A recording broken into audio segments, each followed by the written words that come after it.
os médicos, não é somente hospitais, tem toda essa da área de saúde, todas elas é possível.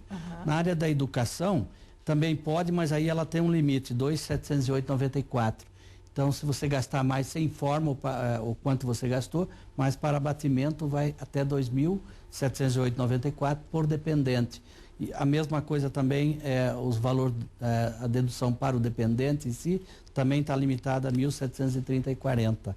Então, tem algumas despesas que tem limite, outras, essa da área de saúde, não tem.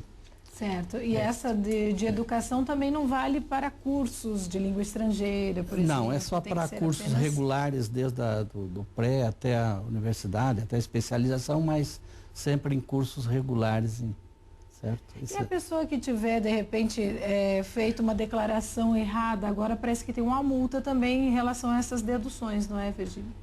Aí a questão da multa, ela vem atingir mais o contribuinte que coloca informações e depois não comprova essas informações. Coloca uma informação que não é verdadeira na declaração, por exemplo, na área de despesa médica.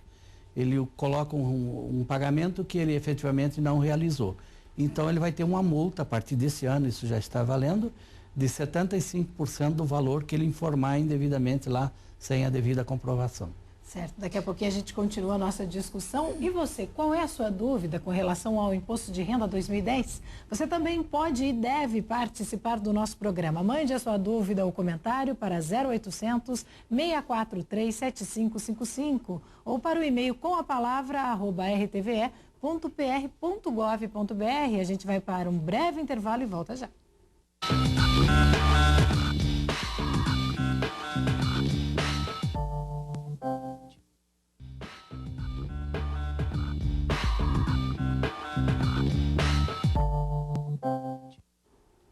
Todos os anos, milhares de brasileiros são obrigados a prestar contas ao Leão. Para 2010, a Receita Federal implantou uma série de novas regras. Tem que ficar atento. O prazo para a entrega das declarações começa na próxima segunda, dia 1º de março. Ele vai até o dia 30 de abril. Quem perder esse prazo está sujeito a pagar uma multa mínima de cerca de R$ 165. E você já está se preparando para acertar as contas com o Leão? Participe do nosso programa, ligue para 0800 643 7555 ou envie uma mensagem para com a palavra @rtve.pr.gov.br. Bem, vamos resgatar então a questão das deduções. Parece que aí com educação também não vão ser inclusos alguns materiais, por exemplo, não é isso, Cláudio? É verdade. A pessoa às vezes tem a impressão que todos os gastos com educação podem ser aproveitados na declaração do imposto de renda para fins de dedução, né? Mas, por exemplo, material escolar, transporte escolar, uniforme, que em tese poderia ser aproveitado, né? A Receita Federal não permite que esses gastos sejam deduzidos para fins do imposto de renda. Assim como os gastos com despesa médica, que envolve remédios, né? Remédios também, se não tiver na conta efetivamente do hospital, quando a pessoa vai fechar a conta na saída, ela não pode ser dedutível para fim de imposto de renda. Certo. Né? Então, essas regras tem que se tomar bastante cuidado, porque se for inclusa na declaração, certamente vai haver problema no futuro. Luísa, quer complementar? Luísa, você comentou sobre óculos, enfim, despesas médicas. Também despesas médicas é muito comum. Óculos, lente de contato, esses também são despesas que não são autorizadas. É importante observar que para a despesa médica não há um limite legal como existe para a educação e para os dependentes. Na educação, nós temos os tetos. Mesmo que você tenha gasto mais, você só pode deduzir até um certo valor. Com os dependentes é a mesma coisa. Nas despesas médicas não há esse limite, mas precisa tomar muito cuidado em saber exatamente quais são essas despesas médicas passíveis de serem aproveitadas. Então, como dito, vacinas não podem ser aproveitadas, a não ser que esteja dentro de uma conta hospitalar. Remédios, como regra geral, não pode. Então, tem que olhar muito bem a legislação, o site da Receita, para saber se aquela despesa médica ela pode ser aproveitada como tal. E a questão de dependentes, a dedução por número de dependentes, como é que ficou? Isso também tem um limite, é um valor limitado, é 1.730,40. Então, o contribuinte pode deduzir esse valor, 1.730,40, por dependente. Certo. E aí a gente gosta de frisar também, dependente aqueles previstos, né? Não pode ser qualquer dependente, né? Tem que estar devidamente baseado em legislação, né? Quer complementar, Cláudia? Esses dependentes, em linhas gerais, né? Aqueles esposa ou companheiro ou companheira com quem a pessoa tenha filhos ou more há 5 anos. Seria uma das regras.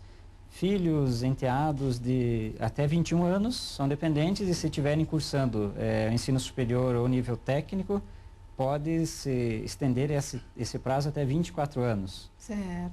Netos, bisnetos, desde que o contribuinte tenha guarda judicial, né? Poderia também ser mais uma situação considerada como dependentes.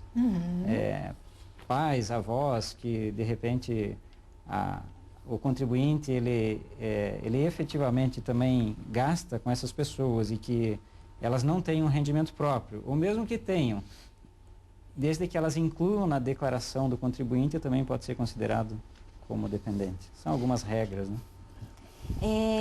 Já que estamos falando em dependentes, né, e em deduções, vale a pena lembrar que existem outras deduções possíveis de serem aproveitadas.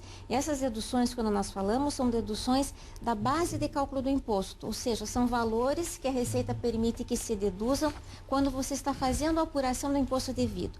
Além das despesas médicas, com saúde, dependentes em instrução, o contribuinte também pode deduzir, nesse momento, despesas com contribuição à Previdência Oficial, né, que ele pagou, a Previdência Privada, despesas do livro caixa e pensão alimentícia.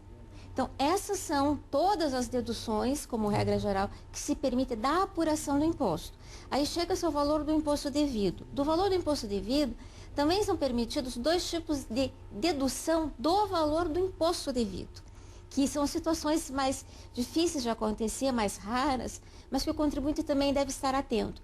Uma delas é aquela questão da previdência paga para o seu funcionário de casa, para o seu empregador doméstico. Então, a previdência que o empregador paga ao seu funcionário, até o limite de um salário mínimo, pode ser deduzida do valor do imposto a ser pago. E também desse valor pode ser deduzido até um limite X, acho que é 6% do valor, contribuições feitas a fundos de amparo à criança, ao adolescente, incentivo ao esporte, cultura. Então, existem 2 regrinhas também que são autorizadas a deduzir do valor do imposto devido, que é um outro momento. Aí é bom, é interessantíssimo saber, né? E olha só. A própria, desculpe, complementando, claro. A própria previdência privada, dependendo do plano, há uma possibilidade de você deduzir até 12% da base de cálculo, né? E está sendo bastante comum, né? Exato. As pessoas já contribuem também para a previdência privada. Olha só, eu tenho algumas participações, eu agradeço você que ligou, um beijo para todos que estão aí participando, mandando e-mail, telefonando. O Ricardo de Souza, ele é de Conchal, São Paulo, e ele pergunta o seguinte: o idoso também precisa pagar imposto? Isso aí é uma pergunta comum, né, em todos os locais que eu tenho participado. Existe idade mínima ou máxima para declarar? Não tem nem mínima nem máxima. Basta que ele se enquadre numa dessas situações que obriga a fazer a declaração. Ele tem sim que fazer a declaração. Existe aí para um benefício para quem tem mais de 65 anos e é aposentado, uma parte dessa renda vai ser considerado isenta. Mas tem que fazer a declaração sim, se ele está dentro dos limites aí que a Receita divulgou. Certo, está respondido aí então, Ricardo.